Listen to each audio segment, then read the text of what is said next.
Welcome back to American Agenda. Late last night, President Trump announced on Twitter that he is temporarily suspending immigration into the U.S. in light of the coronavirus crisis. He says that his reasoning for the temporary immigration suspension is for, quote, the need to protect the jobs of our great American citizens. Some are praising this effort, while others are deeming it pointless considering the current quarantine. Will this executive order help protect American jobs amidst the pandemic? To weigh in, let's ask our A-plus panel of the day, columnist for the American Spectator, Jeffrey Lord, and author and Newsmax contributor, Tom Basile. Welcome, gentlemen. Tom, we'll begin with you. Will suspending immigration, is it pointless or helpful? What's your take? Well, look, it's certainly a reasonable short-term policy, but as you pointed out in your intro, we're already doing a lot of this. Our embassies and our consulates across the world are not processing new paperwork. We've secured both the northern and southern border with cooperation from Canada and Mexico. We've severely restricted international travel. And I think that this is a good thing. But here again, I think maybe the president's Twitter feed is sort of stepping on his message a little bit and adding to the confusion. There is going to be a guest worker exemption, it seems. But on a day when the White House should be talking about how Democrats for the last 10 days have stonewalled the American public and small business owners to get them additional aid, we shouldn't be talking about something that we're frankly already doing. Yeah, and Jeffrey, let's talk about that. The president has a tendency sometimes to bring something up, and then there either isn't follow through or there are no legs to it. What comes of this?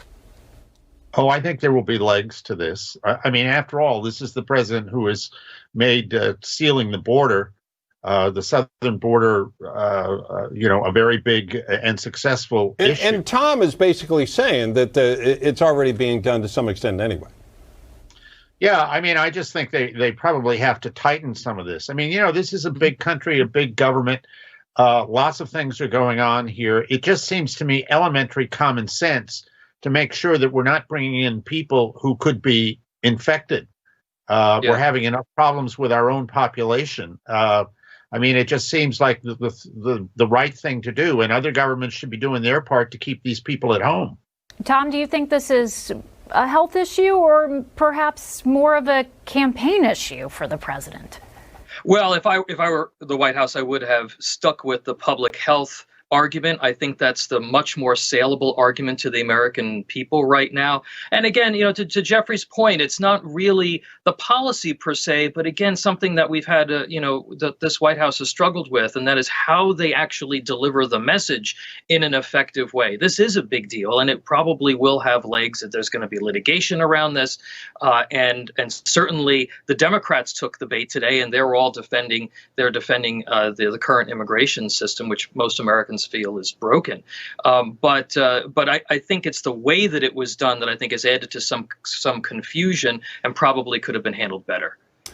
Jeffrey, Governor Cuomo meeting with the president this afternoon. What comes out of that?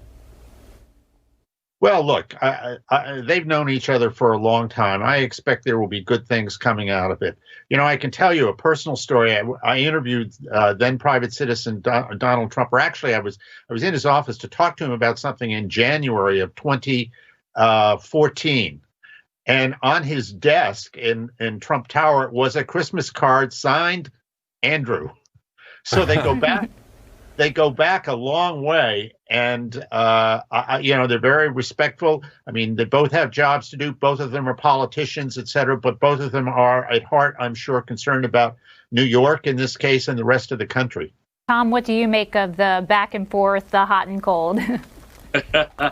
Well, look, Donald Trump has done more for New York than any place else in the country, and rightfully so. He's done, the governor has requested a lot, and every step of the way, the administration has responded. Thousands of beds, thousands of ventilators, millions of pieces of PPE, but some of which has gone really unused. I think what Cuomo's really after now, and you're going to see him play this game along with a number of blue state governors, is they're going to want unrestricted aid money to try and deal with some of the budgetary issues and some of those basically bailing out some of these states.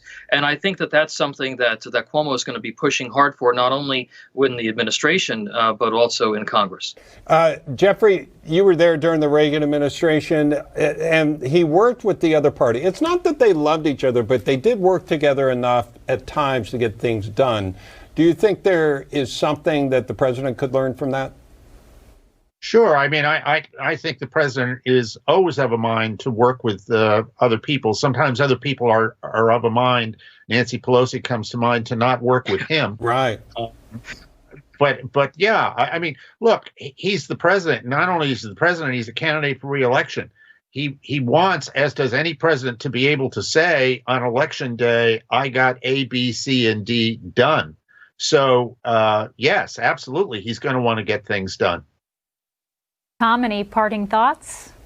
Look, I agree with Jeffrey that, I've actually been very impressed with the way that the president has given a lot of credit to governors of both parties. He has sounded a lot less combative, frankly, than he has in the past, and a lot more, willing to give credit where credit is due. He's been very magnanimous, actually, of late, and that's important, particularly during this type of national crisis. Gentlemen, thank you, Tom Basile, Jeffrey Lord, and coming up, more coverage of the coronavirus after this.